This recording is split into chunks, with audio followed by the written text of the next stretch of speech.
Hi, my name's Steve Begley, and this is a unauthorized eulogy for my uncle Bill Begley. And the reason it's unauthorized is because I haven't checked with anybody yet, but also because I was told by Uncle Bill a long time ago these very important words: Steve, little Begleys are to be seen and not heard. But if my cousin Tim decides to share this, then great. I worked at Anderson Fire Equipment Company when I was in high school and actually grade school, washing trucks in the back. And one of the phrases that you hear about Uncle Bill is like, he doesn't suffer fools gladly. Now, generally that means that a person is so smart that he has trouble tolerating people who are far below their high intellectual standards. Now, for Uncle Bill, this included pretty much everybody. And while he wouldn't tell it to the people while he was trying to sell them things, afterwards, pretty much he told everybody what he thought of those people.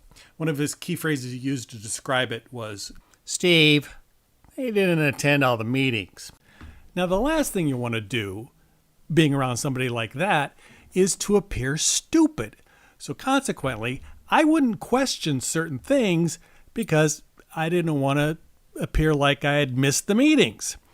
And so he took advantage of that sometimes. So here's one example.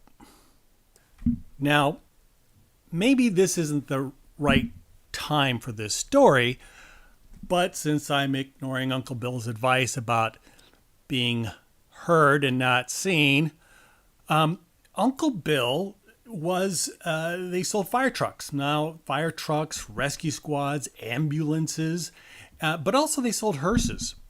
And one of the things that they did, he had a dealer's license for this. And so one of the things that they did was they would take in old hearses in trade, and then sell it to other places, other communities. Well, one time he took in an old hearse, like from the 1950s, in on trade. And so he asked me to help deliver it out to someplace like Wahoo or Howells, Nebraska the next day. And so I said, so can I have it the night before? And he said, sure. So my friend Mark and I drove it around visiting our friends. We decided that it'd be hilarious to go park in front of a retirement community and wave to the people. Now, being young, we thought that was hilarious. But interesting, Uncle Bill, being the savvy businessman he was, when he heard about this, he thought that this was a great idea for a side business.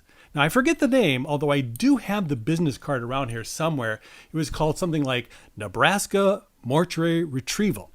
And he worked with Heafy and Heafy Mortuary, which you might, remember from their motto, Heafy and Heafy, we're the last ones to let you down. So anyway, the next day, the two of us were getting ready to leave for Howells. And he would drive in front, and then I would, be in back with the hearse. So before we left, he said, Steve, pay attention. Hers has got automatic lane change.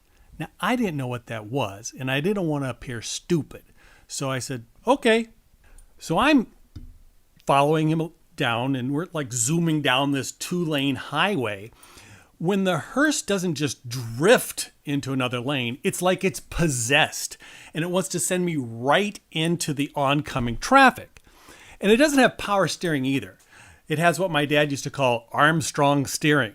So I'm like manhandling this 1950s hearse to keep it on the road. And I start pulling too close to him because, I don't want to lose him. And in those days, we didn't have like GPS or Google's map. We had to navigate by sextant or dead reckoning or memory. And I've never been to Howells before. So he pulls over to the side of the road and, waves for me to come on up.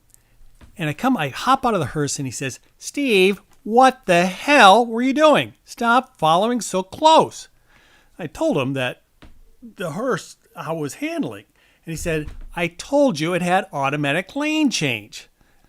As if everybody knew what that meant, like it was cruise control or something. Clearly, I had not attended all the meetings. I think the final thing I want to say is that Uncle Bill for all of his various hilarious pranks and gags and things that he said, he was always there for the family, which I thought was really nice. And he could be very supportive. And this is a trait that I see in my cousin Tim. You know, when my father died and I came out of the hospital room with tears in my eyes, Uncle Bill was there. And, I'm sorry I can't be there for my cousin today, but I want to let him and all of his family know that I'm thinking about them. And I have some more stories that I could tell about Uncle Bill, about vehicles and hitchhikers and giraffes.